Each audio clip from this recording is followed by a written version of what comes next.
É realmente incrível parar para pensar como a partir de uma única célula surge uma pessoa inteira, com todas as suas características, não é? É um dos maiores mistérios da vida. Hoje, a gente vai mergulhar nessa jornada fantástica, usando como guia o livro Desenvolvimento Humano, da Diane Papalha, para entender essa dança perfeita entre a genética e o ambiente que cria cada um de nós. Então, essa é a grande questão que vai nortear nossa conversa. Como é que uma mísera célula se transforma em um ser humano tão complexo e único? Vamos acompanhar essa transformação passo a passo, bem do comecinho até o nascimento. Bom, tudo começa em um instante, um momento único, a concepção. É ali que o projeto de uma nova vida é desenhado, sabe? Como se fosse a primeira planta baixa biológica. O pontapé inicial é a fertilização. Um espermatozoide encontra um óvulo, eles se fundem e criam o zigoto.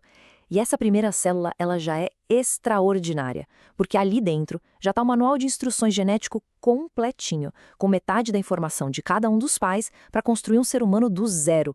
E quando a natureza resolve criar em dose dupla, aí a gente tem os gêmeos fraternos, que vêm de 2 óvulos e 2 espermatozoides. Geneticamente, eles são como qualquer irmãos que nasceram ao mesmo tempo.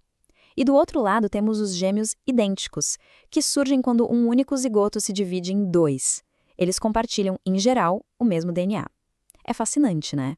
Agora, vamos dar uma espiada nesse manual de instruções. Lá dentro daquela primeira célula, existe um código super detalhado que vai definir, nossa, quase tudo, da cor dos olhos a traço de personalidade. Esse é o nosso código genético. E esse manual é organizado de um jeito genial. A base de tudo é a molécula de DNA. Pedaços específicos desse DNA formam os genes, que são tipo as frases com as instruções. E esses genes, por sua vez, ficam todos compactados em estruturas maiores, que são os cromossomos. E quantos volumes tem essa enciclopédia da vida?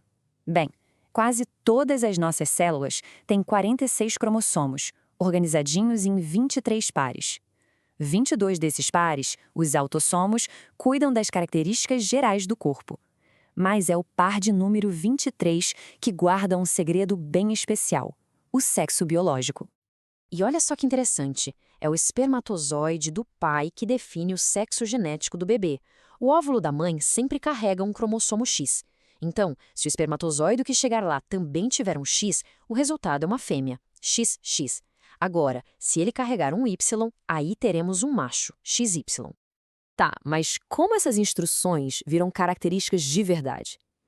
Pensa que rola uma conversa entre os genes. Na herança dominante, um gene fala mais alto, sabe? E a característica dele aparece, mesmo que o outro gene diga outra coisa. Já na herança recessiva, os 2 genes precisam concordar. Só assim a característica se manifesta. Só que na prática, a maioria das coisas que nos definem é bem mais complexa que isso. Pensa na inteligência ou na personalidade. Elas não são fruto de um gene só, mas sim da interação de muitos genes juntos. É o que a gente chama de herança poligênica. Mas agora vem a parte que eu acho mais incrível dessa história. O nosso código genético não é um roteiro fixo, engessado. Ele está o tempo todo conversando com o mundo à nossa volta. É essa dança entre a natureza e a criação que realmente nos molda. Para entender essa dança, um conceito-chave é a epigenese. Pensa assim, o nosso DNA é um livro de receitas gigante. A epigenese são as anotações feitas na margem, pelo ambiente. Elas não mudam as receitas em si, ou seja, os genes, mas elas dizem quais receitas usar e quais ignorar, basicamente ligando e desligando certos genes. E tem essa analogia do piano que é simplesmente perfeita. Nosso genoma é o teclado, com todas as notas possíveis. Mas a epigenese, que é influenciada por tudo que a gente vive, da alimentação ao estresse, ela é a música que de fato é tocada. O mesmo piano pode tocar uma sinfonia ou uma música de niná. Depende do pianista, depende do momento. Outra ideia importante é a da faixa de reação. A genética define um potencial, uma faixa de possibilidades.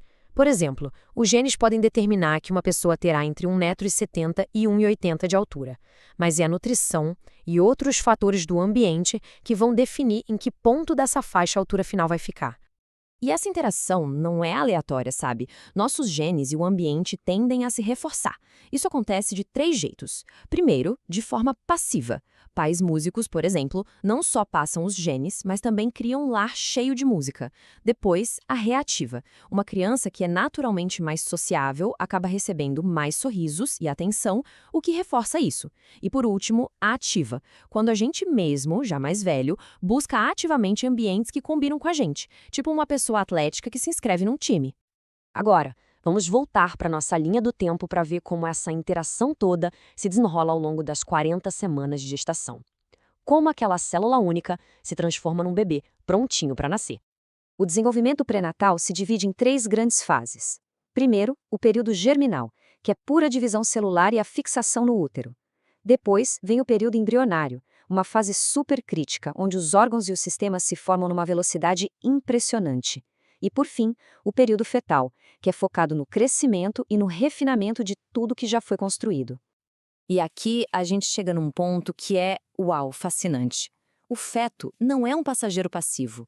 Ele já ouve, aprende e até se lembra. Tem estudos que mostram que os bebês reconhecem a voz da mãe, lembram de histórias que foram lidas para eles no útero e até preferem o idioma que ouviram antes de nascer. O aprendizado começa muito, mas muito antes do que se imaginava. Então, se tem uma coisa para guardar dessa nossa conversa, é isso. A formação de uma nova vida é muito mais do que só um código genético sendo executado. É um diálogo, uma conversa dinâmica e constante entre o que a gente herda e o que a gente vive, desde o primeiro segundo. E isso nos deixa com uma pergunta para pensar, né? Se a gente é essa mistura tão complexa de um projeto biológico com as experiências que vivemos, o que, no fim das contas, realmente define a pessoa que cada um de nós se torna? A resposta, talvez, esteja exatamente nessa dança contínua. Obrigado por acompanhar esta análise.